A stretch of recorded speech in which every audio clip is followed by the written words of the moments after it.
창세기 30장. 라헬은 자기가 야곱의 아이를 낳지 못하자 언니 레아를 시샘했습니다. 라헬은 야곱에게 말했습니다. 나에게도 아이를 주세요. 그렇지 않으면 죽어버리겠어요. 야곱이 라헬에게 크게 화를 내며 말했습니다. 아이를 낳을 수 없게 하신 분은 하나님이신데 나더러 어떻게 하란 말이오? 내가 하나님을 대신하란 말이오? 라헬이 말했습니다. 여기 제 몸종 비라가 있으니 비라와 함께 주무세요. 그래서 비라를 통해 나도 아이를 가질 수 있게 해주세요. 그녀가 아이를 낳아 내 무릎 위에 놓아줄 것입니다. 라헬은 자기 몸종 비라를 야곱의 아내로 주었습니다. 야곱은 비라와 함께 잤습니다. 비라가 임신을 해서 야곱에게 아들을 낳아주었습니다. 라헬이 말했습니다. 하나님께서 나의 억울함을 풀어주셨다. 하나님께서 내 기도를 들어주셔서 나에게 아들을 주셨다. 그래서 라헬은 그 아들의 이름을 단이라고 지었습니다. 비라가 다시 임신을 해서 야곱에게 둘째 아들을 낳아주었습니다. 라헬이 말했습니다. 내가 언니와 크게 겨루어서 이기고야 말았다. 그래서 라헬은 그 아들의 이름을 납달리라고 지었습니다. 레아는 자기가 더 이상 아이를 낳지 못하게 된 것을 알고 자기 몸종 실바를 야곱에게 아내를 주었습니다. 그래서 실바에게도 아들이 생겼습니다. 레아가 말했습니다. 나는 운이 좋다. 그래서 레아는 그 아들의 이름을 가시라고 지었습니다. 레아의 몸종 실바가 아들을 또 낳았습니다. 레아가 말했습니다. 나는 행복하다. 이제는 여자들이 나를 행복한 사람이라고 부르겠지. 그래서 레아는 그 아들의 이름을 아셀이라고 지었습니다. 보리를 거두어 드릴 무렵에 르우벤이 들판에 나갔다가 합판채를 발견해서 자기 어머니 레아에게 가져다 주었습니다. 그러자 라헬이 레아에게 말했습니다. 언니 아들이 가져온 화판채를 나에게도 조금 줘요. 레아가 대답했습니다. 너는 내 남편을 빼앗아 가더니 이제는 내 아들이 가져온 화판채까지 빼앗으려 드는구나. 그 말을 듣고 라헬이 말했습니다. 그 화판채를 나에게 주면 그이가 오늘 밤에는 언니와 함께 자도록 해주겠어요. 그날 저녁 야곱이 들에서 돌아오자 야곱을 맞이하러 나간 레아가 말했습니다. 오늘 밤에는 나와 함께 자야 해요. 내 아들이 가져온 화판채로 당신의 대가를 치렀거든요.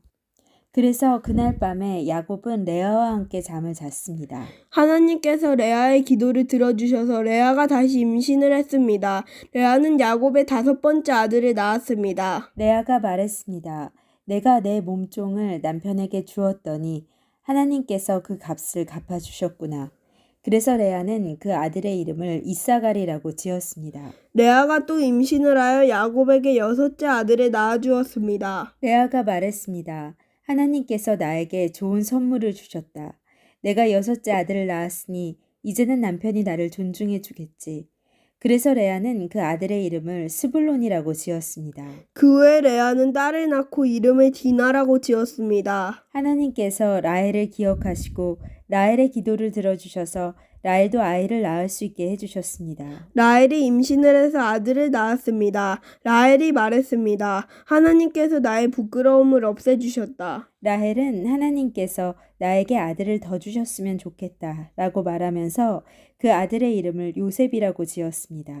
요셉이 태어난 후에 야곱이 라반에게 말했습니다. 이제는 제 집, 제 나라로 돌아가게 해주십시오. 제가 장인어른을 위해 일해드리고 얻은 아내와 자식들을 데리고 돌아가게 해주십시오.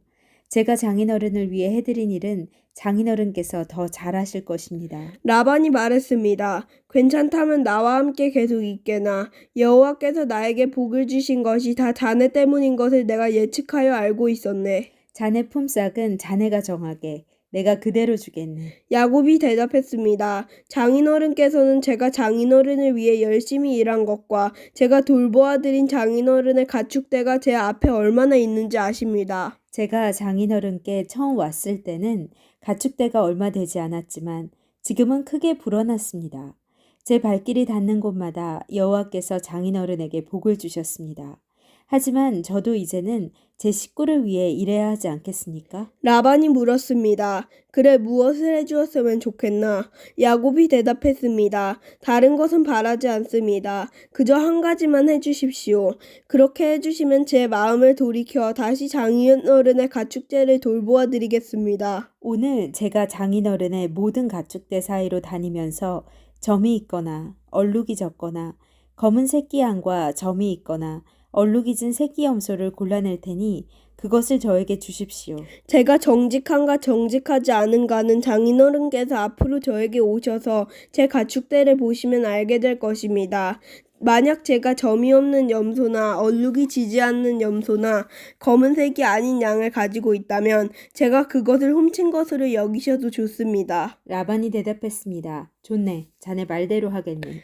그러나 그날 라반은 몸에 줄무늬나 점이 있는 순염소들을 따로 떼어놓았습니다. 또한 몸에 얼룩이 있거나 점이 있거나 하얀 반점이 있는 암염소들과 검은 양들도 모두 따로 떼어놓았습니다. 그런 다음에 라반은 그 짐승들을 자기 아들들에게 맡겨 돌보게 했습니다. 라반은 이 짐승들을 야곱에게서 3일 길쯤 떨어진 곳으로 몰고 갔습니다.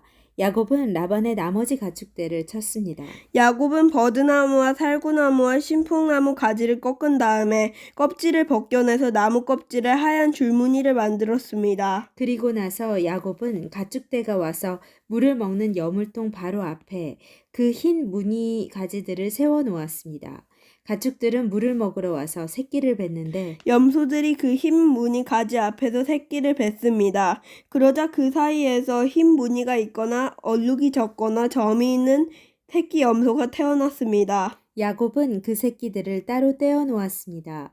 야곱은 라반의 가축 가운데서 줄무늬가 있거나 검은 가축들을 따로 떼어 놓았습니다. 가축대 가운데서 튼튼한 짐승들이 새끼를 베려고 하면 야곱은 그 짐승들의 눈앞에 가지를 놓았습니다. 그래서 짐승들이 그 가지 앞에서 새끼를 베게 했습니다. 하지만 약한 짐승들이 새끼를 베려고 하면 야곱은 그 앞에 가지를 놓지 않았습니다.